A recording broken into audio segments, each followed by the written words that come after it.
Bom dia a todos, todas e todes, sejam muito bem-vindos. Estamos aqui na Coordenação Regional de Ensino do Núcleo Bandeirante para darmos início às rodas de conversa do terceiro Festival Horizonte de Histórias, que é realizado pelo Instituto Cidade Céu, em parceria com o grupo Paepalantos, e conta com os recursos do Fundo de Apoio à Cultura, o FAC-DF, um fundo de extrema importância para manter viva a arte e a cultura e o fomento ao livro, leitura, literatura e oralidade. Gostaríamos de agradecer os nossos parceiros nessa edição, o professor Erasmo, diretor da Coordenação Regional de Ensino do Núcleo Bandeirante, e o professor Afrânio, chefe da Unieb e demais coordenadores intermediários. Agradecer também a nossa equipe que está aqui registrando tudo, fazendo a interpretação em Libras e a filmagem para que essa roda fique disponível no YouTube do Instituto Cidade Céu. Gostaríamos de agradecer também você que está aqui participando dessa roda, que seja leve, que gire em direção ao conhecimento e que propicie novas reflexões. Nós temos uma roda com duração de 1h30, onde os debatedores ficarão livres a fomentar sobre o assunto, e 5 minutos ao final para a gente fazer um encerramento. Teremos também a participação da plateia, né, se quiser interagir. Na nossa presença, hoje teremos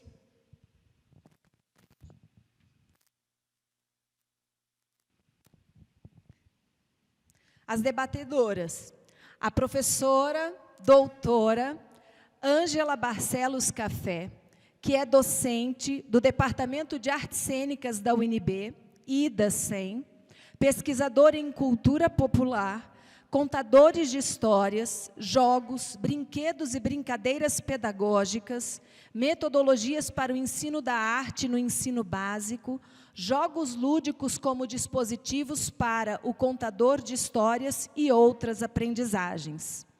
Autora dos livros Dos Contadores de Histórias e das Histórias dos Contadores, de Goiânia, editora Segraf, UFG, 2005, edição esgotada. E os princípios e fundamentos para o contador de histórias, aprendiz, Lisboa, Lisbon, 2020. Ministra palestras, inclusive esse livro tem alguns à venda, né, Ângela? Tá bom.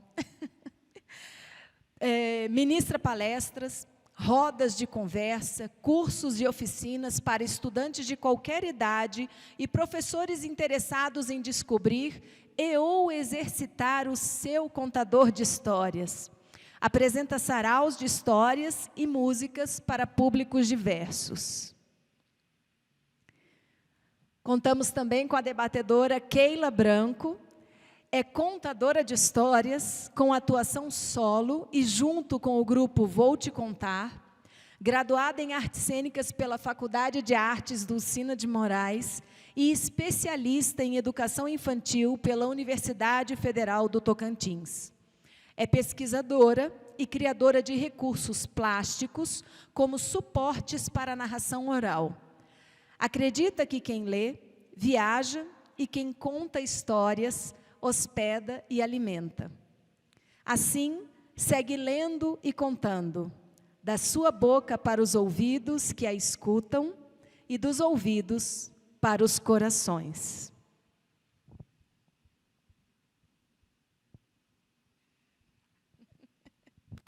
Só um minutinho. Eu sou Cici Faveri. Sou atriz, contadora de histórias e professora também de um centro de ensino especial da rede e ministro lá aulas de artes cênicas. Preparem os seus ouvidos e o seu coração. Estamos aqui na primeira roda de conversa no auditório da Coordenação Regional de Ensino do Núcleo Bandeirante, que acontecerá do dia 11 ao dia 15 de março, pela manhã e à tarde. A nossa roda de conversa de hoje terá como tema as narrativas orais e o uso de recursos para contar histórias. Sejam bem-vindas. Vocês gostariam de se apresentar, falar mais alguma coisa que a gente ainda não conhece? Então, ótimo. Então, vamos começar logo com as nossas primeiras perguntas para a gente abrir aqui a possibilidade de uma conversa bem gostosa. Partindo do princípio, ou da ideia de que todos somos contadores de histórias, quais os recursos utilizados pelos contadores de histórias ancestrais e da contemporaneidade? Eu gostaria só de colocar aqui, professora Ângela, o dicionário sobre a palavra recursos, né? Recursos seriam aptidões naturais, dons, talentos, dotes, meios pecuniários, bens materiais, posses e riquezas. Ou, num sentido figurado, riquezas, fundos, meios de que se pode dispor, os recursos humanos. Mas também a gente pergunta, quais são os sinônimos de recursos, né, para a gente poder ampliar ainda mais a nossa consciência? Meios usados para conseguir algo. Meio, expediente, artifício, forma, jeito, maneira, modo, remédio, saída, resposta, solução, salvação, engenho, método, mecanismo, processo, plano, porta, fórmula, receita, instrumento. Os elementos que contribuam com algum tipo de benefício à sociedade. O que mais, professora Ângela? Bom dia, boa tarde ou boa noite para todas as pessoas presentes. Antes de responder a pergunta da Cici, eu queria agradecer imensamente ao terceiro Festival Horizontes de Histórias, não só pelo convite, mas pela iniciativa de promover, né, promover debates, promover oficinas, promover mais histórias. Queria agradecer especialmente a Cici pela apresentação, a Keila pelo compartilhar e a todas as pessoas presentes e futuramente aí por trás do vídeo, né, da tela. Bom, vamos lá. A Cici me abre com uma pergunta, então, assim, quando ela traz essa ideia de recurso como sendo tudo que me leva a alguma coisa pode ser tratado como recurso, então, a gente pega essa palavra que vem do senso comum, que parece que recurso é alguma coisa externa, alheia a mim, e vai ampliar esse significado, entendendo que recurso pode sair tanto de dentro de mim, quanto eu posso admitir alguma coisa de fora. Mas isso também ainda está um pouco no senso comum, é preciso aprofundar e entender quem trabalha muito com recursos internos e externos para o contador de histórias é a Regina Machado. E ela vai dizer que antes da gente entender o que é recurso interno, a gente precisa compreender a necessidade do diálogo que eu tenho na construção do imaginário, na construção, quando eu significo alguma coisa. Toda vez que eu ouço alguma história, ou toda vez que eu estou narrando alguma história, isso só acontece tanto para o ouvinte quanto para o contador, quando esses significam, dão significado, dão sentido àquelas palavras. Então, o que é que vai provocar o significado e os sentidos dessas palavras? É exatamente o campo do imaginário. É essa possibilidade de formar imagens que é um recurso interno, e esse recurso só é possível com toda a compreensão de leitura de mundo que eu tenho. Então, eu tenho um sentido meu, que é a maneira que eu compreendo a vida, que eu compreendo o mundo, que eu leio as várias linguagens do mundo que me chegam. E eu tenho uma outra compreensão do que vem já decodificado pelo senso comum, que é o que as outras pessoas vão compreender. Então, esse diálogo dessa compreensão externa, da informação que já me chega pronta, com o que é a leitura que eu faço de dentro, esse diálogo, que em grande parte ele se constrói por metáforas, e depois a gente fala nisso, que é exatamente a composição desse imaginário, é que vai me revelar quais os recursos internos que eu tenho para cada história.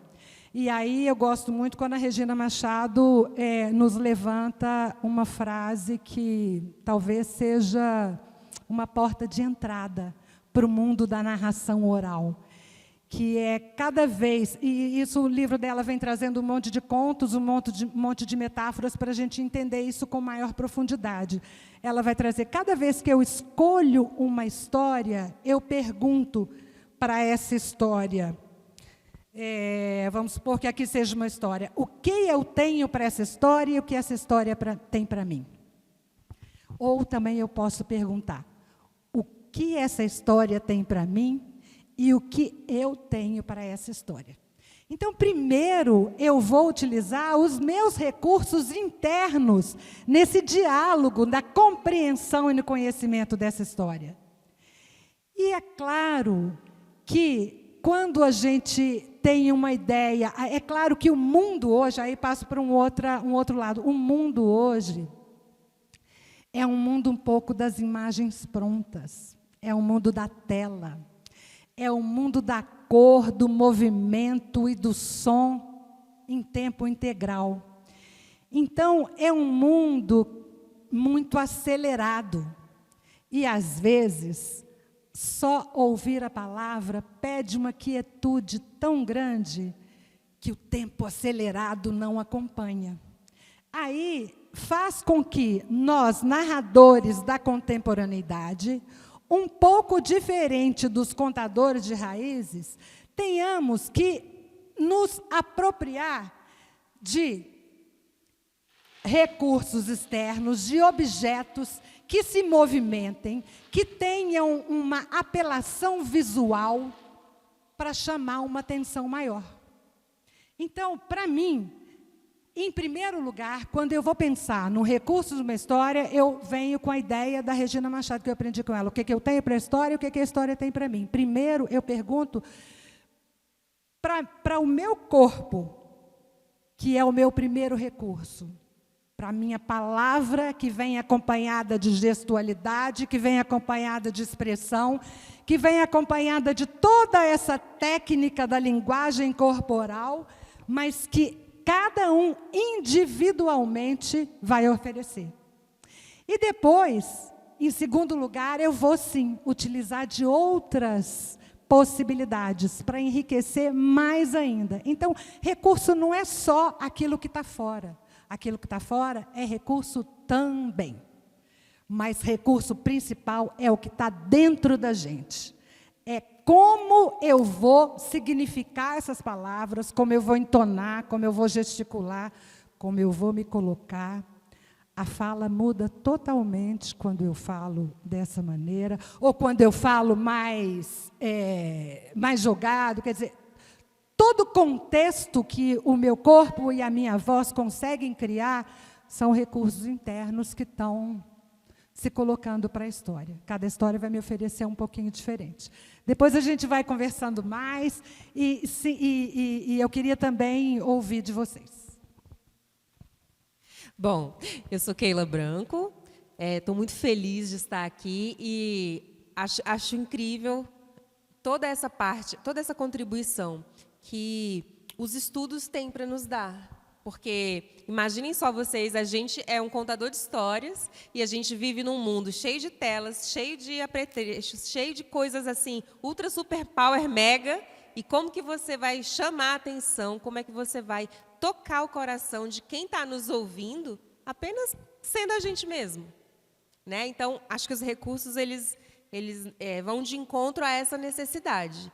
E a arte de contar histórias, que é uma arte tão ancestral, ela também se debruça sobre essas questões, porque quando a gente conta, a gente também escuta. E é uma arte que está sempre trocando, é uma atividade que está sempre se modificando e se renovando, a cada vez que acontece. Eu queria trazer duas situações, que é do meu lugar de fala. O primeiro é o da mãe, a mãe que conta histórias para o seu filho. Então, quando você vai contar histórias para o seu filho, qual é o recurso que você tem? Qual é o recurso que você usa? Né? Independente da situação. Então, assim, para mim, nada é tão potente quanto eu estar deitada na cama com meu filho, na hora de dormir, a gente está ali um do lado do outro, ouvindo a respiração e a gente contar a história. Isso, para mim, é de uma potência incrível. E os recursos que a gente usa, por mais simples que sejam, eles são os que mais chegam, né? Então, essas são as memórias mais fortes que eu tenho na contação de histórias. E o meu outro lugar de fala também é o lugar da sala de aula. Então, eu quero trazer esse acalanto, esse carinho, esse calor, essa potência para os meus alunos na sala de aula. Mas eu não tenho como colocar todo mundo na cama e falar, agora nós vamos contar a história. Então, eu começo a pensar em alguns recursos que eu tenho, além da minha voz, do meu corpo, do meu olhar, da minha respiração, mas que eu possa... eu vejo o recurso externo como um a mais, onde o meu olhar, onde a minha voz, onde o meu corpo não chega. É um a mais, assim, é um lugar a mais que eu posso estar. Então, quando eu penso no recurso, claro que eu levo em consideração o que eu quero daquela história, o que aquela história tem para mim, por que eu quero contar, e a gente sempre passa por muitas escolhas, mas é nesse momento que eu penso, bom, eu quero contar uma história, essa história escolhi, mas como que eu vou fazer isso? O que eu vou... E aí, automaticamente, eu já penso como que a criança vai estar recebendo, ou como que o adulto vai estar recebendo, porque... Às vezes, a gente associa também muito os recursos à infância, por causa do imaginário, mas não é. Os adultos, os idosos, todo mundo se encanta quando o recurso funciona. Então, acho que né, não é uma fala tão científica, mas é uma fala bem prática. Quando eu penso nos recursos, eu penso nisso. Em como que eu vou... não é ilustrar a história, mas é chegar... e apresentar para quem está me ouvindo com essa potência daquela voz tranquila na hora de dormir. Eu achei muito assim claro, né, tudo que vocês colocaram, porque é interessante como a gente tem que começar a partir da gente, a partir do nosso autoconhecimento, né, do nosso autointeresse, do que a gente quer propor com aquilo. Nada é aleatório, né? Então, a gente tem que pensar, tem que estudar, tem que pesquisar, tem que se conhecer e também interagir com o outro, né? Como é essa interação? O que ela precisa? Da onde começa? É um olhar? É um momento de silêncio? É um toque? É uma palavra? Né? Então, eu acho que tudo isso assim, é muito interessante, mas a gente sempre fala muito da arte de contar histórias. Antes disso, eu quero dizer que contar histórias é se conhecer, eu acho isso um ponto fundamental. E a ciência começa exatamente da onde a Keila colocou. Não existe ciência sem experimentação prática, sem exatamente a realidade, a verdade que ela trouxe. Então, assim, não é científico? É sim. É científico, sim. É estudado, porque é praticado e é refletido. O que ela está fazendo? Ela está pensando no que ela faz, e isso é que nos importa. E aí isso me lembrou a primeira vez que eu pensei em algum recurso, porque eu venho de um grupo que, no início, é muito engraçado isso, mas no início, não sei como é que está o grupo agora, mas eu fazia parte, e eu já ultrapassei isso, a gente negava o teatro. A gente negava o teatro porque a gente não conhecia, eu pessoalmente, não conhecia o teatro enquanto artes da cena, enquanto um guarda-chuva maior que não só o teatro italiano, o teatro elisabetano, quer dizer, o teatro tem tantos nomes e tantas artes da cena cabem nesse guarda-chuva que eu já ultrapassei esse ponto. Mas a gente veio de uma formação que no início nem figurino tinha. Só que quando eu fui a primeira vez convidada para contar histórias num local mais importante, eu pensei, mas eu não posso ir totalmente de preto assim, ou de branco, sei lá. E aí, eu vim de propósito hoje com o meu primeiro figurino de contador de histórias. Meu primeiro figurino, eu vou contar que minha roupa tem 30 anos. Mas, assim, foi uma necessidade minha de não informar demais, nem informar de menos. Essa roupa foi pensada em um momento em que coubesse em qualquer tipo de história, porque, particularmente, eu gosto de variar o meu repertório. E o segundo recurso que eu trouxe foi antes da história, foi de preparar o contexto, que, geralmente, eu gosto de chegar, eu gosto de estender um pano no chão, não precisa não. Eu gosto de estender um pano no chão e, mais uma vez, eu gosto de lembrar a Regina Machado mas pode deixar que eu vou aqui também, olha. Eu gosto de lembrar a Regina Machado, que vai contando para a gente da ancestralidade do contador de histórias. E como a ancestralidade nos remete ao fogo, eu trago uma história, uma vela acesa, durante todo o tempo que eu estou contando uma história, só para fazer essa ligação do conto tradicional com a ancestralidade. Então, isso pode ser também um recurso anterior à história, mas que provoca um clima que aproxima o ouvinte do contador. Isso é fantástico, né? Porque quando a gente pensa em criar essa atmosfera para o ambiente, a gente também está entrando nessa questão da cena, né? Das artes, que é justamente o ritual, né? Então, a nossa segunda pergunta está rodando sobre isso. Falamos muito na arte de contar histórias, mas será que toda contação de histórias é arte? Como saber diferenciar? E como escolher os recursos a partir dessa ideia? Bom, eu vou contar brevemente para vocês que eu sou filha de um professor de História da Arte, criador da disciplina na Universidade Federal e na Universidade Católica de Goiás, em Goiânia. E quando eu fui trabalhar no Instituto de Artes em Goiânia, eu fui feliz. Pai, eu vou trabalhar no Instituto de Artes, me dá um conceito de arte. Porque eu precisava começar a estudar, né? A minha história no Instituto de Artes foi meio atravessada. Aí ele olhou para mim e falou assim, minha filha, você quer um conceito de arte? Eu acho que eu já li mais de 200. Mas para que mesmo você quer um? E aquilo né? E aí eu começo a ver a palavra arte em todo lugar e essa palavra começa a me chamar a atenção. E quantas vezes nós olhamos para a natureza e falamos, a arte trabalhou aqui. Um horizonte no pôr do sol, uma árvore, uma flor, isso é pura arte. Então, aonde está a arte? O que é isso, né? Eu prefiro não conceituar a arte, eu prefiro entender a arte como uma dimensão humana. E, mais uma vez, usando, sim, um pouquinho de quem já estudou sobre, né, Ana May Barbosa, nos diz que a arte, ela se complementa no espectador.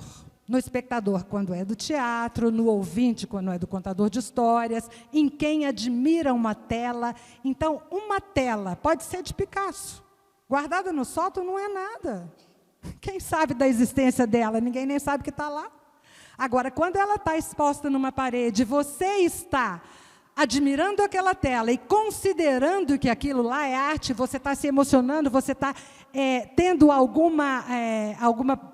sentindo de alguma forma aquela arte, tendo uma visão estética, né? A estética te provoca emoções, é exatamente o que faz a arte acontecer.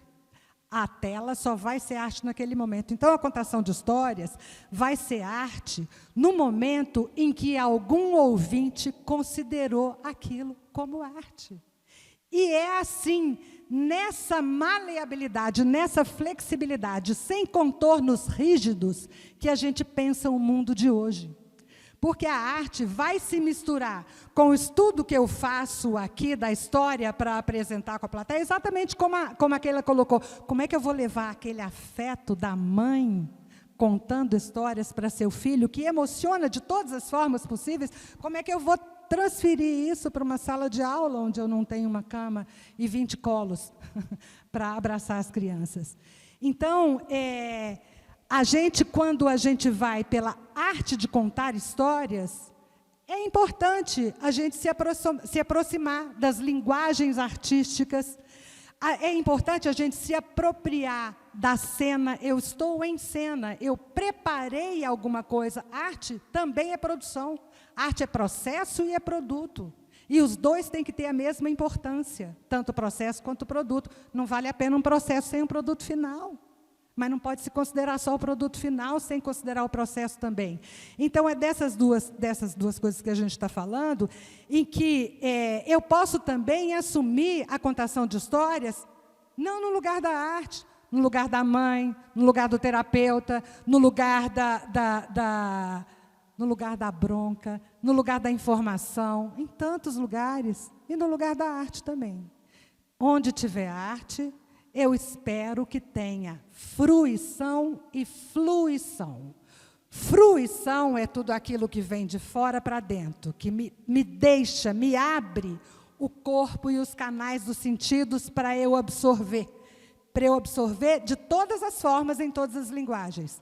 E fluição é de tanto fruir, de tanto me engordar de possibilidades, eu começo a soltar as minhas possibilidades. Elas vêm para uma caixa de mar, elas vêm para um outro figurino que a gente vira lobo mal pedindo uma xicrinha de açúcar emprestado. E é assim que vai acontecendo.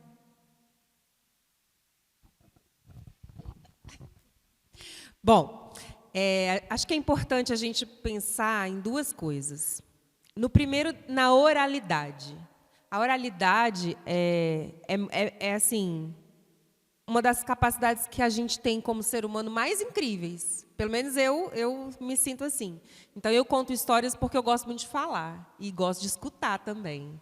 Porque ouvir e contar e ouvir, elas estão muito juntas.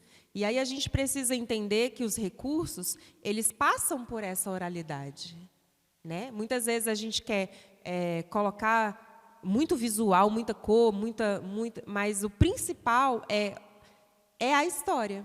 O que tem que aparecer nesse processo todo? A história. Então, a arte de contar histórias, ela, a meu ver, ela busca fazer com que a história seja a parte principal. Você, como contador, é um veículo para que aquela história apareça, que aquela história aconteça. Eu gosto de contar histórias quando eu estou muito cheia da história. Não é qualquer história que eu conto. Assim como eu imagino que não é qualquer história que seja arte. Mas, para além disso, para além de ser arte ou não, eu acho que o importante é a história, né? Então, assim, é um momento especial, é um momento diferenciado em que, quando eu conto para alguém, quando eu me conecto com um olhar, eu me conecto com o coração daquela pessoa, aí eu vou contando e ela vai contando junto comigo. E isso eu aprendi com a Ângela. A gente não conta só a história, a gente conta com. Então, não adianta eu vir toda maravilhosa, com um super recurso, e falar igual um papagaio que não está emocionando, que não está tocando ninguém, né? E aí ela não serve para a sua função principal, que é comunicar. Porque para comunicar eu tenho que ter, né, não só a mensagem, mas eu tenho que ter esse elo de ligação entre quem está falando e quem está recebendo. E aí, quando pelo menos para mim, funciona muito. Quando eu começo a pensar assim, a minha história começa a ganhar corpo, ela começa a ganhar espaço dentro da minha prática mesmo. Aprendi com a Ângela também que quando a gente começa a cansar da história, que ela está ficando boa. Então, a história ela precisa ser contada muitas e muitas vezes. Né? E aí, eu, como mãe, eu exercitei muito isso. Meus filhos me pediam, às vezes, as mesmas histórias, eu não aguentava mais, e eu contava, às vezes, do meu jeito mesmo, assim, ali naquele momento íntimo, mas é essa potência que a história tem, é você entregar para a pessoa aquela mensagem que ela precisa. Eu recentemente passei por uma experiência muito incrível com as histórias. E a Gislaine Matos, ela me ensinou isso. Ela disse que o conto pega na nossa mão e anda junto com a gente. Porque ele fornece para a gente a força que a gente precisa para poder seguir. E aí, quando não precisa mais, ele solta. Porque ele não é egoísta. Ele deixa que você vá pegar na mão de outros contos. Então, eu tenho um conto muito especial para mim, que ele, volta e meia, ele vem e pega na minha mão de novo. E aí eu ando com ele, e eu me fortifico, e eu me sinto feliz, e eu, né, como diz o Walter Benjamin, os contos são nossos conselheiros, e eu vejo a história e os contos dessa maneira. Então, para além de ser arte ou não, eu acho que o conto tem uma função muito mais primordial, que é não só de unir, congregar, comunicar, mas de fazer com que aquela mensagem, aquela ideia, ela possa nos curar, nos ajudar, nos guiar. E, nesse momento, acho que a gente precisa muito, muito, muito, muito de contar histórias. Também. Pegando já esse gancho dessa interação, né? Dessa humanidade que é olhar no olho do outro, que é sentir o que o outro precisa ou quer sentir. Como é isso na escola de ensino básico? Quando a gente pensa e divide as crianças e os adolescentes em agrupamentos por idade, com base nas fases de desenvolvimento, como se dá isso no uso dos recursos para se contar as histórias? Em outras palavras, as fases de ensino são importantes para definir quais recursos estão sendo utilizados? Bom, com certeza a Keila vai ter mais propriedade de falar sobre esse assunto, porque ela trabalha atualmente diretamente com o ensino básico. Mas eu já também trabalhei mais de 10 anos com o ensino básico, e a primeira resposta que me vem é sim e não. E muito cuidado. Quem separa fases, história por fases, é a editora, que pertence ao mundo comercial, ao mundo consumista, aos valores capitalistas, e a escola tem que fazer a sua opção, gente. Ei, escola brasileira, vamos acordar? Qual é o valor mais importante da escola? É o valor do ser ou é o valor do ter? Porque se for o valor do ter, sim, nós vamos obedecer cada livro para cada fase, até cada livro para cada série. Esse livro é de primeira série, esse livro é de segundo, não tem série mais, desculpa. Esse livro é de primeiro ano, esse livro é de quinto ano, esse livro é de sexto. Agora, se a contação de histórias, se as histórias pertencem à ancestralidade, se elas estão presentes no mundo até antes de existir a palavra, se as histórias eram contadas com desenhos nas cavernas, com a gestualidade do corpo, para depois ser continuada nas palavras, como é que a gente vai separar uma coisa que sempre foi? Quer dizer, isso é o que a modernidade faz, separar em fases, porque separar em fases é mais lucrativo, atende à realidade consumista. Nós temos que transformar. E quem começa a transformação na escola? quem percebe? É a própria pessoa. Não adianta eu dizer, façam isso, façam aquilo, não façam nada, gente. Não façam nada que alguém mandar. Façam por vocês. Façam porque vocês acreditam. Escolham uma história a partir do seu conhecimento e você gosta tanto daquela história que você vai compartilhar. Será que minha turma de segundo ano vai entender uma história de Cora Coralina? Depende. Por que eu escolhi Cora Coralina para levar para o segundo ano? Se eu, como professora, tenho realmente um diálogo com a minha turma, se eu realmente pertenço a uma educação dialógica, feita com diálogo, onde eu, como professora de arte, estou promovendo a experiência, e o conteúdo está por dentro da experiência, eu não estou como professora de informação. Ei, informação está cheia por aí, todo mundo está, nosso mundo já está, a gente vive num mundo já congestionado de tanta informação. Né? Eu falo isso, inclusive, no meu primeiro livro, lá em 2000, onde nem tinha isso tudo ainda, o mundo da informação e das imagens já era congestionado, imagina agora. Então, assim, sim e não, porque, às vezes, eu vou pegar uma história que, sim, é preparada para primeiro aninho, porque está exatamente naquela fase de alfabetização do letramento, que vai se encaixar perfeitamente. Mas, outro momento, eu vou pegar uma história ancestral, que parece ser uma história adulta, mas que, sim, é aquela conversa que eu estou tendo com a turma naquele momento. Então, muito mais que respeitar fase de desenvolvimento, eu tenho que conhecer a minha turma. E, sim, saber em que fase de desenvolvimento eles estão, percebem? Mas antes eu conheço e eu trago para ampliar. Tudo conta histórias. O livro conta histórias, a palavra conta histórias, a imagem conta histórias, o vídeo conta histórias, o som conta histórias. A gente, contador de histórias, está falando da oralidade, como, né, matéria-prima. Agora, existem outras formas, e, por favor, mundo consumista, em transformação, por favor. Bom, acho que a fala da Ângela trouxe duas questões que eu preciso falar antes. Né? Primeiro é a origem da história. Então, a gente basicamente tem os contos populares, que é de todos, né? E cada um tem sua versão, cada um tem seu jeito, sua origem e o seu jeito de contar. E tem os livros também. E aí a escola é muito apegada ao livro, né? A gente sempre está ali dando... Sempre tem aquele livro que a gente tem que trabalhar. E aí eu quero chamar a atenção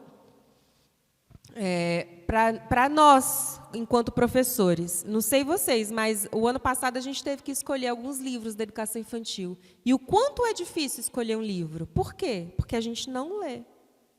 Então, quando você não lê, você não tem repertório para escolher. Né? E aí é uma tarefa bem difícil. O contador, ele tem que pesquisar. Como diz a Ângela, ele tem que colecionar palavras, tem que colecionar histórias também. Então, às vezes, tem uma história, geralmente funciona assim, tem uma data comemorativa, a gente vai contar uma história dessa data comemorativa. Mas, às vezes, não é o que a criança precisa, muito menos você, na sua sala de aula, está precisando disso. Então, quando você tem repertório, você tem uma escolha mais acertada. Tem essa possibilidade de fazer essa escolha. E é muito chato, eu acho, você ter que trabalhar o negócio obrigado. Eu tenho aquele livro, e aí você não aguenta o livro, aquele livro, às vezes, traz para você algumas coisas que não são interessantes, e aí como é que você faz? Então, vamos ler, vamos pesquisar, vamos beber nos contos tradicionais, porque eles trazem muitas coisas importantes para a gente. E aí,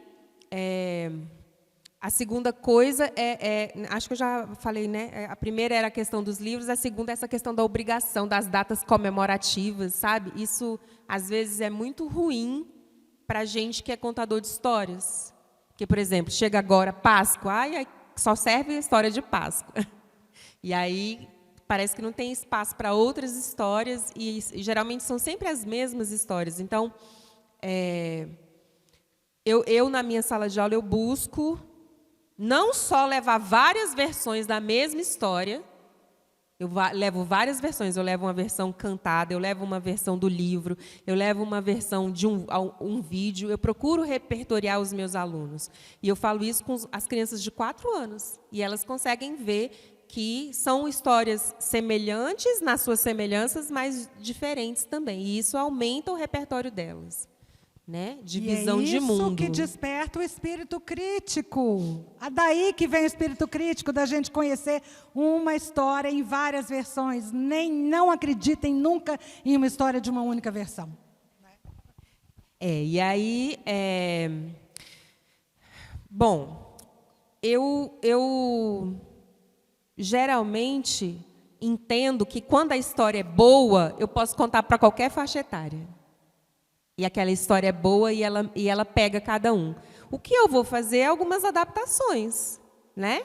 Se eu estou num ambiente mais adulto, eu posso ter um linguajar um pouco mais descolado da gramática, ou um pouco mais coloquial. Agora, quando eu estou com as crianças, eu procuro uma linguagem que elas vão entender, porque a minha função é fazer com que ela entenda a história, que ela aproveite a história.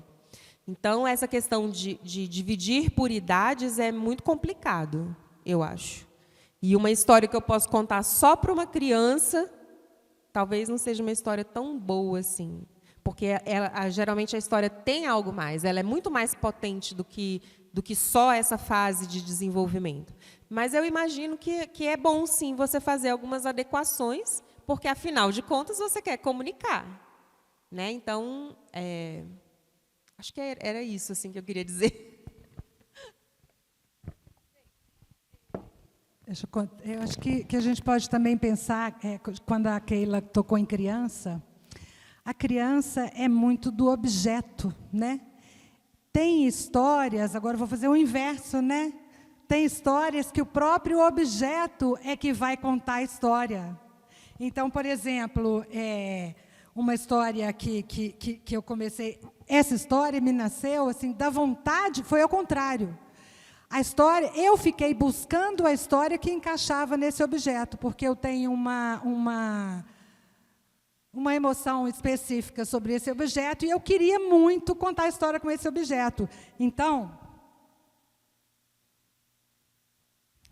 o objeto aqui, ó, essa história existe só em função desse objeto, que é a história do veado e da onça, que os dois vão construindo a casa ao mesmo tempo, e depois, a casa é minha, não, a casa é minha, enfim. Né? Eu estou aqui só dispondo mais ou menos para vocês terem uma ideia. Quando eu pego esse recurso, eu peguei a história para utilizar esse recurso. Eu só vou contar a história com esse recurso. Agora, olha só, gente. Eu não posso escolher contar uma história dessa num pátio de uma escola para 300 pessoas. Não dá. Eu também não vou contar uma história dessa aqui para vocês. Não dá. Eu vou contar uma história dessa num lugar pequenininho, numa plateia intimista, onde as pessoas podem se aproximar. Tipo um pouco os tapetes contadores. Os tapetes contadores, quando eles saem para uma história maior, eles vão para um palco maior. Eu tenho que considerar o recurso que eu estou usando, se está visível para todo mundo. Eu estou utilizando as artes da cena, eu estou em cena, eu estou chamando a atenção para mim, e tudo que está em mim chama atenção. Por isso que eu comecei a pensar no figurino. E aí a gente fica assim, cuidado. É claro que a gente, olha só, a gente chegou aqui, tinha um tapete colorido no chão, tem uma estrutura carinhosa para nos receber. Isso é muito legal, de receber o contador de histórias com um palco, um visual. Agora, não aquela ideia que o contador chega com aquele bando, com uma sacola de coisa de pelúcia. O guarda-chuva é lindo, perfeito. Mas não é toda contação de histórias que tem que ter guarda-chuva de pelúcia, tapete colorido. Às vezes eles são bem-vindos, às vezes eles vão poluir. Depende do que se vai fazer. Percebe? Então, assim, é claro que para receber convidados, a gente vai receber na cor, no colorido, etc. Mas se eu vou sozinha, eu vou montar um palco de acordo com as minhas histórias. Tudo informa e tudo é recurso. Os recursos estão na pessoa, tudo informa. Né? E era para isso que a gente já ia seguir. Ó. Que exemplos vocês podem trazer para nós de exercícios práticos ou de interação com a plateia que possam estimular os nossos ouvintes? Bom, a história ela só acontece quando tem o computador, a história e a plateia, e o ouvinte. Essa tríade ela é muito importante. Então, para você fazer com que a gente possa acessar esse imaginário, esse lugar onde a história acontece, esse lugar do era uma vez, esse lugar onde os príncipes, as princesas, os dragões, tudo pode acontecer, né? A gente usa algumas coisas assim. Então, todo mundo sabe. Quando eu falo assim, agora vamos contar a história, e os meninos falam, vamos contar a história. Como é que começa? E aí todos eles já falam assim automaticamente, era uma vez. Então essa é a porta de entrada. E aí cada um tem o seu jeito, cada contador tem o seu jeito, cada um, às vezes é só um silêncio. E aí quando a pessoa começa, ela já está lá nesse lugar do era uma vez. Às vezes a gente tem música, às vezes a gente tem fórmulas, né? Eu já tive alguns espetáculos que a gente sempre faz, eu faço uma mágica, né, que na minha escola todo mundo já sabe. Eu falo, agora vamos começar a história, e a gente fala, quem conta a história de dia desce um rabo de cutia, e para não crescer a gente faz uma magiquinha. E aí eu adapto, porque tem criança que não dá conta de instalar, então trique-traque, trique-traque. E às vezes ela não dá conta de eu bato pausa só. Eu faço com que naquele momento ela saiba, agora a história vai começar. E aí no final também a gente usa as fórmulas de encerramento. E aí, muitas vezes a gente quer que a plateia participe, e o nosso cuidado é só de não levantar a plateia demais, porque depois ela tem que voltar para poder escutar. Né? Ou também fazer por fazer. Nada na contação de histórias é porque tem que ser. Eu não preciso de figurino, eu não preciso de recursos, o que eu preciso é da história. E Deus está presente ali. Mas, em compensação também, tem muitas coisas que a gente pode usar. E aí são esse repertório que você tem que vai fazer com que você faça uma escolha acertada.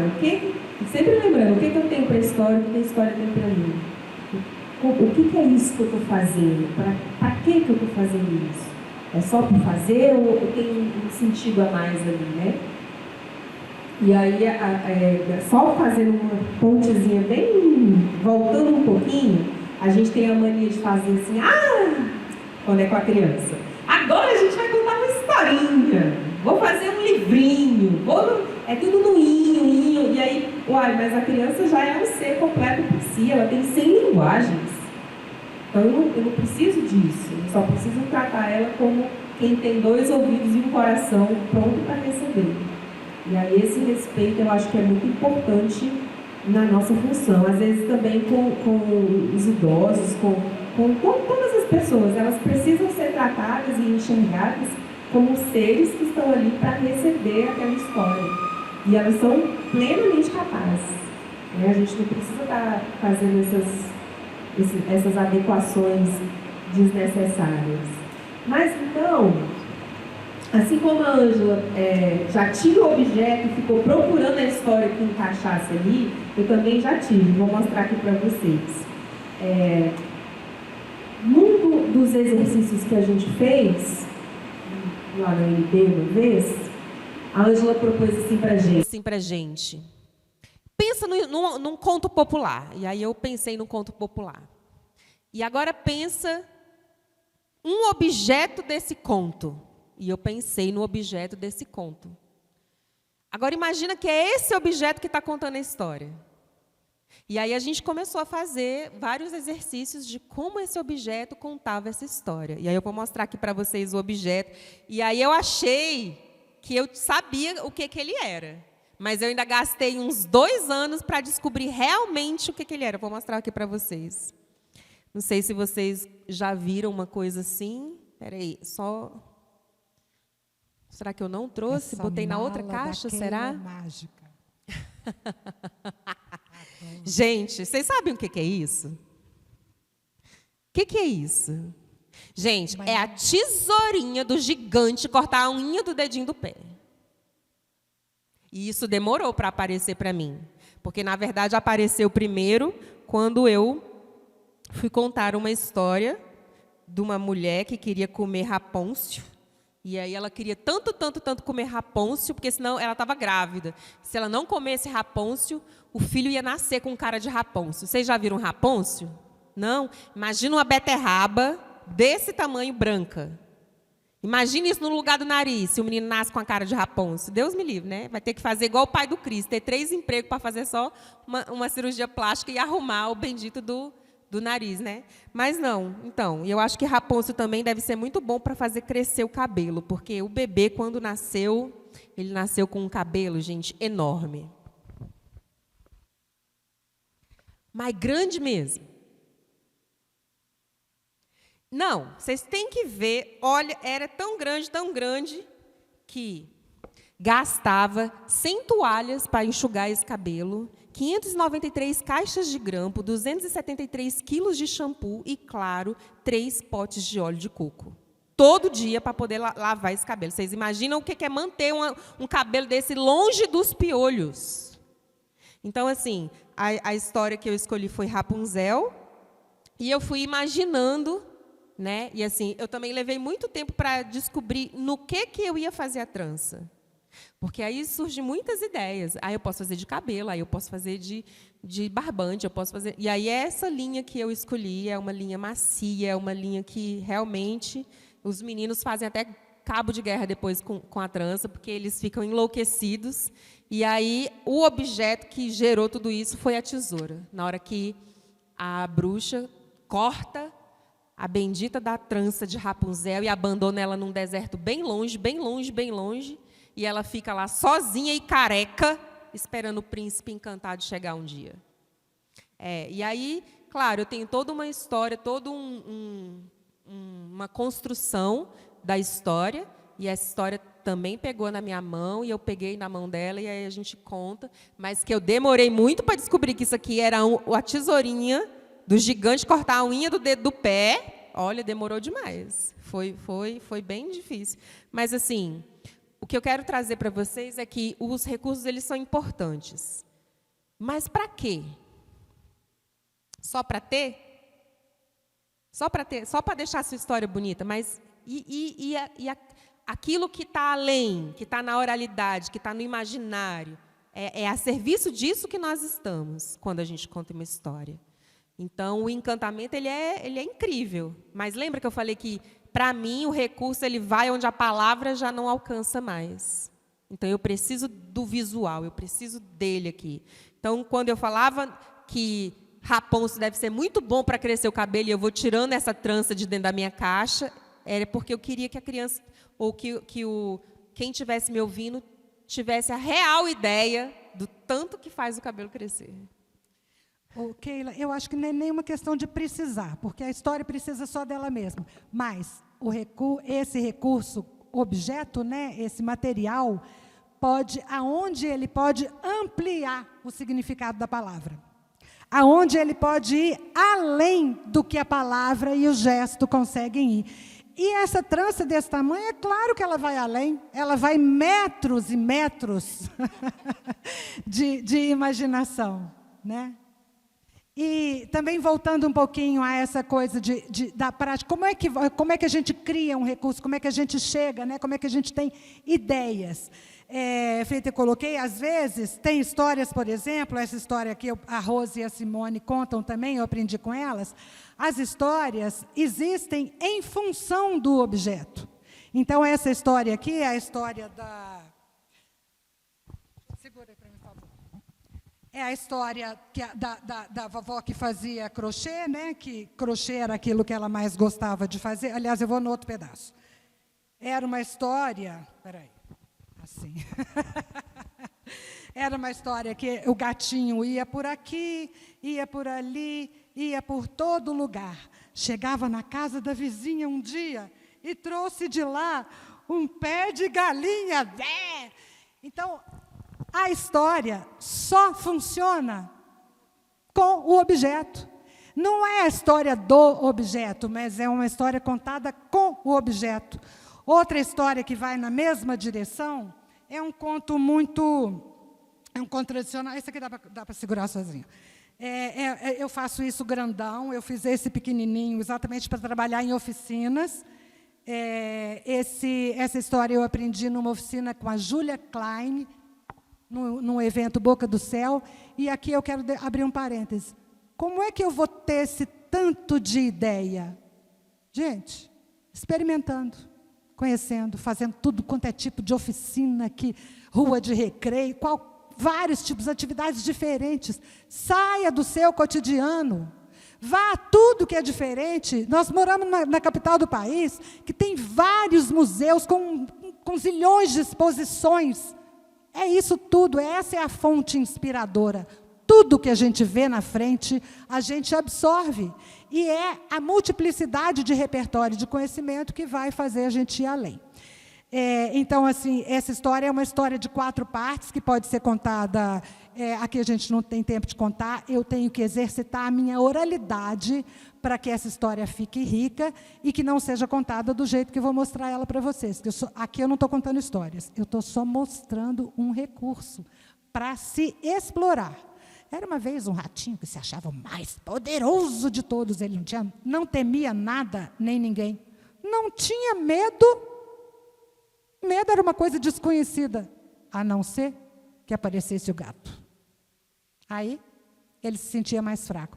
E, do mesmo jeito, o gato se sentia poderoso, a não ser quando aparecia o cachorro. E o cachorro, então, se sentia o mais poderoso de todos. Mas... sabe quem mandava no cachorro? A menina. E a menina, então, podia se considerar a mais poderosa, mas ela morria de medo do ratinho. Então, é uma história circular que se fecha. E, da mesma forma, a gente pode brincar com esse daqui, ó.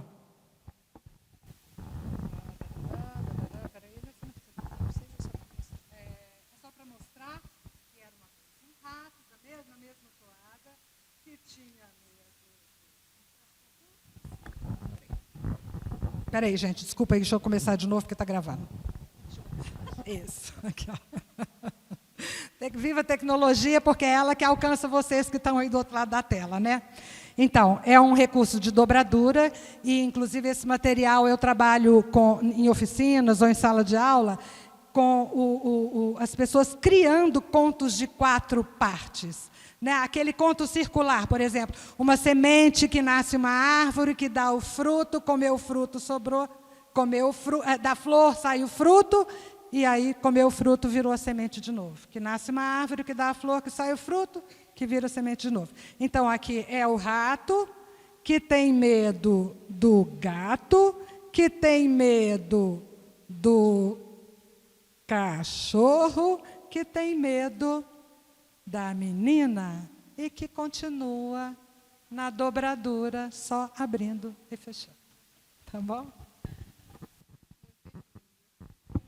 E, por fim, mais um recurso aqui. Esse daqui vale a pena mostrar. Isso aqui é uma caixinha do fio das histórias. E aí, eu separei isso daqui porque... se vocês puderem ver, aqui dentro tem cordões coloridos, pode ser feito só de 2 cordões. A ideia é que, enquanto você vai puxando o cordão, você vai mantendo a sua narrativa, né? Vai puxando o cordão. Vai puxando e vai falando sobre. Quando mudou de cor, eu passo para outra pessoa, a pessoa continua a contar a história e vai puxando. Quando mudou de cor, já era outra, ela puxou rápido demais, porque a gente ensina a puxar devagarzinho, né? Na oficina a gente ensina a passar, ó, mudou de cor, eu passo para outra pessoa. E aí, só para finalizar aqui, ó, isso daqui é uma garrafinha de pitula, são 2 botões do lado, porque aí eu vou puxar, né? Vou puxar todo para fora, né? Então, como é que eu vou fazer para retornar? Furo na tampinha, aqui tem um carretel de linha, amarrado aqui fora, e aqui eu posso desamarrar aqui, enrolar do jeito que eu quiser, aquele sai facilmente. Tá certo? Muito bom. Poderíamos abrir para a plateia, para o público fazer algumas perguntas, colocar algumas questões. Fiquem à vontade. A ideia é que isso seja um bate-papo, porque tem uma coisa primeira nisso tudo. Todos somos naturalmente contadores de histórias, né? Então, algumas pessoas já se descobriram e traçam alguns caminhos, outras ainda não se descobriram, não se consideram até como contadores de histórias, mas sim, todos contamos de histórias de alguma forma, né? E aí a gente espera que vocês tenham alguma curiosidade, algum compartilhamento, pode também só compartilhar, contar alguma experiência.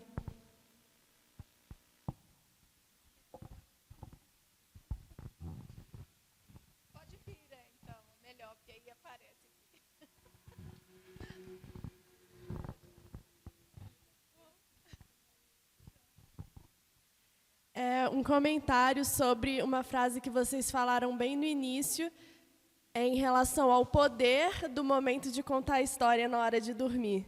E isso ficou muito em mim, porque realmente eu já participei de várias aulas, fui orientanda da Ângela em iniciação científica no início da minha graduação, e ela sempre foi, né, me ajudando a encontrar esse caminho, a entender os contadores de histórias e tentar buscar a minha contadora. E eu passei muito tempo tentando encontrar assim, recursos muito externos, realmente, tentando me basear em outros contadores, porque as fontes de inspiração ajudam a gente, né? Mas essa frase do poder de contar a história na hora de dormir, ela traz muita autenticidade, né? Que às vezes é tão mais simples encontrar a nossa voz que está ali na espontaneidade de uma história para dormir, né? Então, eu lembrei de eu contando história para minha sobrinha. Depois, eu lembrei que, depois de começar a ser tia, né, porque ela é pequenininha ainda, no meu estágio, eu consegui trazer esse tom para contar a história para os estudantes do ensino médio, quando eu estava fazendo estágio em ensino médio. E, realmente, eles depois viraram para mim e falaram: eu não acredito que essa história é de uma tragédia grega, parecia que você estava contando a história de alguém que você conhecia, não sei o quê. Então, só para comentar que essa frase, né, essa questão ficou muito marcada aqui. Essa questão de contar histórias, ela é muito interessante, porque parece que, em algum momento, ela só pertence à infância, né? Mas, na verdade, a gente está recheado de histórias o tempo todo. A gente fica assistindo séries, novelas, lendo os livros, a gente encontra os nossos parentes que faz muito tempo que a gente não vê, então a gente troca as histórias, a gente conta aquela fofoquinha básica, né? Então, as histórias, elas estão sempre no nosso dia a dia, no nosso cotidiano. O que a gente precisa mesmo é apenas deixar que as histórias e os contos nos tomem. Porque os contos são sobre ideias, os contos são sobre soluções, os contos são sobre trajetórias que a gente pode ou não se inspirar. E aí essa talvez é a diferença, mas a gente está o tempo todo contando história, o tempo todo. E aí elas cabem em vários lugares, né? Desde do guia turístico até quando você vai ao banco e o gerente vai te apresentar um produto, ou você vai contar a sua história para ele, ele vai contar a história dele para você. Então, acho que a gente precisa mesmo ter esse cuidado de falar a palavra bem dita e ouvir essa palavra também. São esses dois lugares que a gente nunca pode perder de vista, né? Acho que é isso. E para reforçar um pouquinho o lugar da infância, né? A infância não é uma coisa esquecida lá no meu tempo de criança. A infância é a experiência de vida que eu carrego, que eu vivi naquela época e que eu sou hoje, e que eu ainda vivo hoje.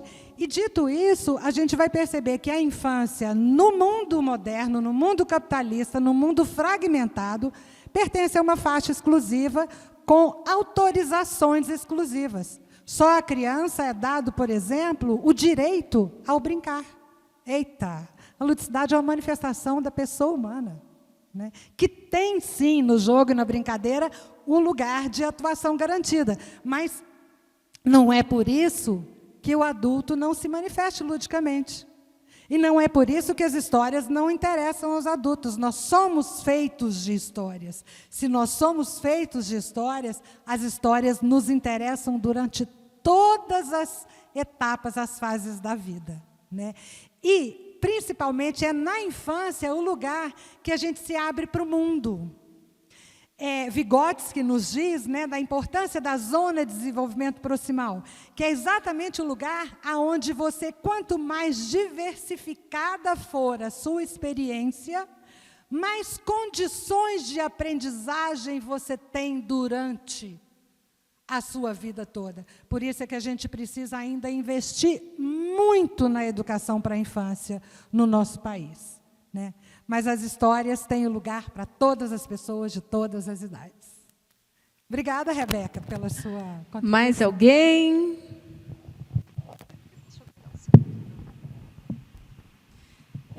Bom dia a todos. Eu queria falar aqui um pouco da minha experiência, que agora eu sou avó e eu posso fazer um paralelo do meu exercício como avó e de quando eu era mãe. Mas primeiro eu quero me reportar aí essa frase que a Ângela fala, que nós somos feitos de histórias. Na verdade, eu que sou do Pai Palantos, nós temos um vídeo que começa assim divinamente dizendo: o mundo é feito de histórias, nós somos feitos de histórias. E só assim eu compreendo de que quando eu era criança, que eu não tive acesso a livro, não tinha acesso à televisão, e no entanto eu já contava histórias. E aí eu só posso entender que isso faz parte de todo ser humano. A gente nasce junto com elas e elas nascem junto com a gente. Então eu fazia dramas, fazia painéis, contava histórias, mesmo sem saber por que eu fazia isso. E agora eu entendo. Quando meus filhos nasceram, a vida era muito mais corrida e talvez eu não tenha contado histórias para eles na medida que eles precisavam ouvir. Mas hoje eu estou podendo reparar isso com a minha neta, né? E aí, eu me deparei com a coisa muito de contar história mais forte e dos recursos quando eu comecei a escrever, porque eu escrevo para criança. E aí, quando eu estava com os meus livros escritos, eu pensei, e agora? O que é que eu faço com esse livro para que a pessoa saiba que eu tenho um livro aqui que pode ser bacana? Como que eu vou dizer isso? E como eu tenho um pouco de facilidade com a coisa da costura, eu comecei a construir esses recursos. E aí eu percebo tanto que esses recursos, eles fazem a diferença quando você vai contar a história para a criança. E eu reforço isso muito mais hoje com a minha neta, porque eu tenho muito material para contar história lá em casa, e quando ela chega lá em casa agora, eu tenho que forrar o chão de tapete de histórias. Então, a gente anda lá em casa no final de semana, assim, ó, não tem espaço, porque aí ela passa o dia inteiro construindo narrativas a partir desse material. E é a única coisa que tira a minha neta da frente da televisão, porque ela é encantada por um desenho que tem agora, que é uns personagens que tem uns cabelos tudo para cima. Então, ela passa o dia inteiro vendo aquilo, mas na hora que a gente forra o chão com os tapetes de contar história, ela larga a televisão. Então, isso eu posso dizer pela minha prática, pela minha experiência. E ali ela vai construindo. E esse, para mim, é um veículo para ela chegar até o livro. O livro vem depois, ela se encanta por aquilo primeiro. Quando ela explora aquilo ao máximo, ela vai para o livro, porque ela quer ver se realmente aquilo tem a ver com o livro que eu estou dizendo para ela. E ela quer saber onde esconde cada personagem, ela quer saber como que é cada personagem, como que eu faço, como que eu construí. Então, isso está sendo assim, uma experiência muito bacana. E, deixa eu ver, uma outra coisa que eu queria dizer é o seguinte, que, mais uma vez, reforçando a coisa de que nós somos feitos de histórias, e que essa ancestralidade está muito forte presente na gente, eu acho que isso é que faz com que, quando a gente conta uma história, a gente atropela o ritmo das pessoas que vivem correndo, porque parece que a gente acessa naquele momento esse lado da ancestralidade que a pessoa tem. Então, a gente parece que é o gatilho, a gente acessa. Por isso que a história pede o aconchego, como a Keila falou. Quando a gente começa, era uma vez, parece que todo mundo quer chegar mais perto, parece que o toque faz parte disso, as crianças se acumulam ali, todo mundo juntinho, o silêncio chega para ouvir essa história. É exatamente porque isso está presente em todo mundo. O era uma vez, ou quando a gente vai contar a história, é o gatilho para a gente acessar isso que está dentro de cada um de nós. Né, de que nós somos contadores, de que essa história está aqui presente na gente. Então, eu acho que era isso que eu queria falar dessa minha experiência com a minha neta. Tá bom? Obrigada. Eu sou Rose Costa, a Alda está me lembrando ali. Eu faço parte do grupo Pai Palanto, sou uma em parceria, né, que o Pai Palantos está em parceria com esse festival. Eu sou uma das pessoas do Pai Palantos, do grupo. E também sou escritora, tenho 9 livros publicados para criança. E ando por aí, por essas escolas contando história. E também tenho essa experiência aí muito forte para falar sobre esses recursos que eu acho que é tão bacana. E está com uma oficina, né, dentro do festival, que acontece terça e quinta, agora, dessa semana, pelas manhãs. Isso. Amanhã e quinta-feira, de 8 às 11, a oficina sobre exatamente os recursos, a confecção dos recursos. E como a Ângela colocou, eu tenho com inúmeros materiais, que é a coisa da pesquisa mesmo.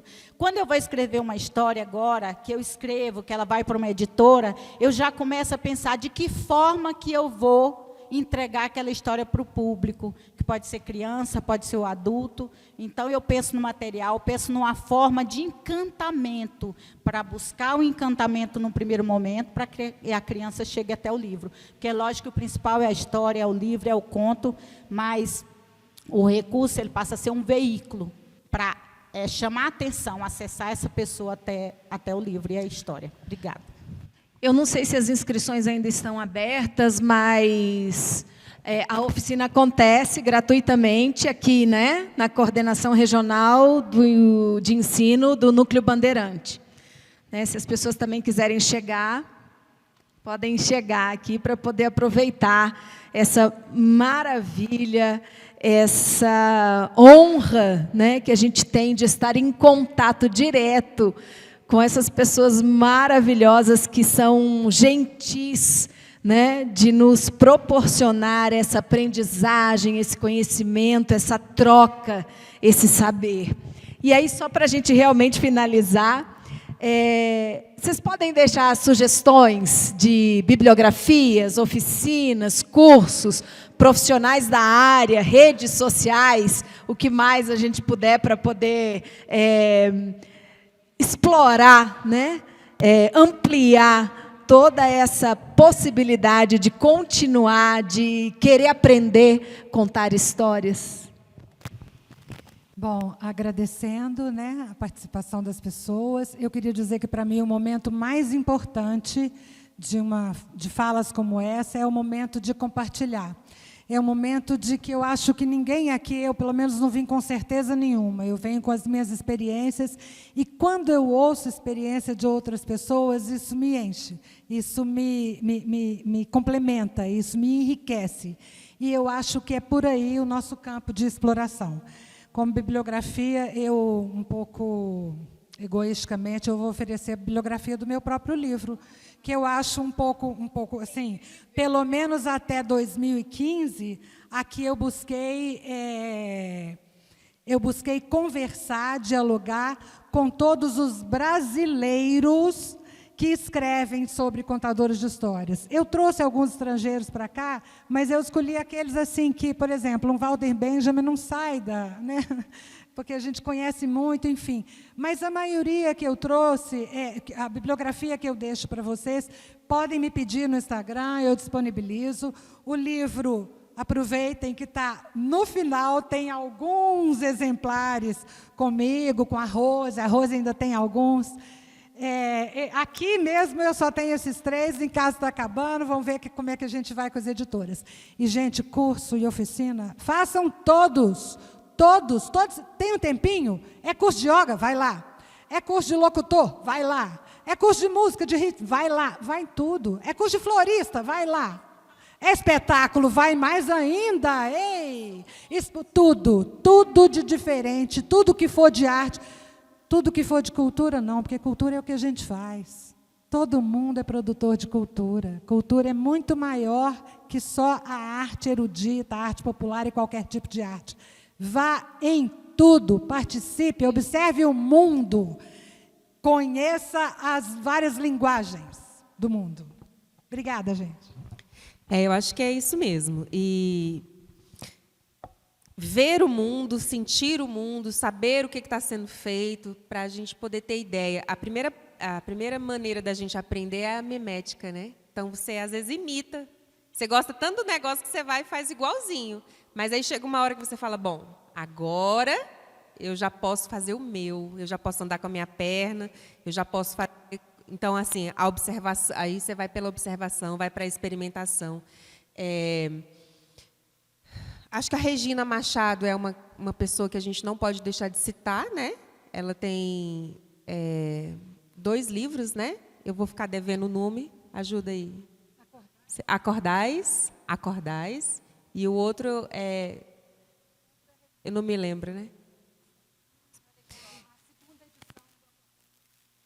Esse livro é uma bibliazinha mesmo, assim, para a gente começar a pensar. Mas, assim, leiam a bula do remédio, o itinerário do ônibus, leiam tudo que vocês puderem, porque...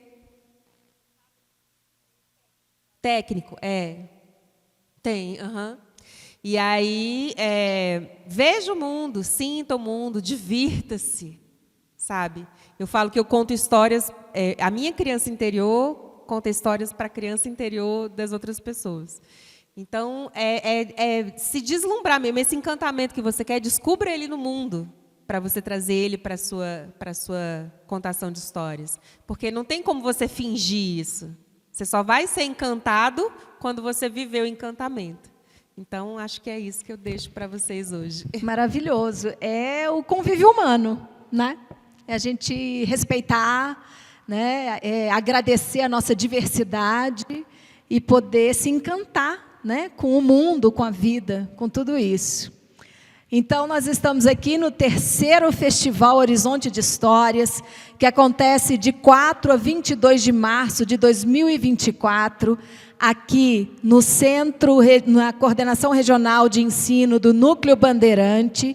E vamos só lembrar a última coisa, as oficinas que estão acontecendo aqui essa semana, gratuitamente, as oficinas de suporte plástico para narrativa oral com a Rose Costa, dias 12 e 14 de março, de 8 às 11, e também, à tarde, a Criança e a Poesia com Thelma Braga, das 13h30 às 16h30, todas gratuitas, podem chegar. Tá bom? Muito obrigada pela presença de todos e por todo o apoio.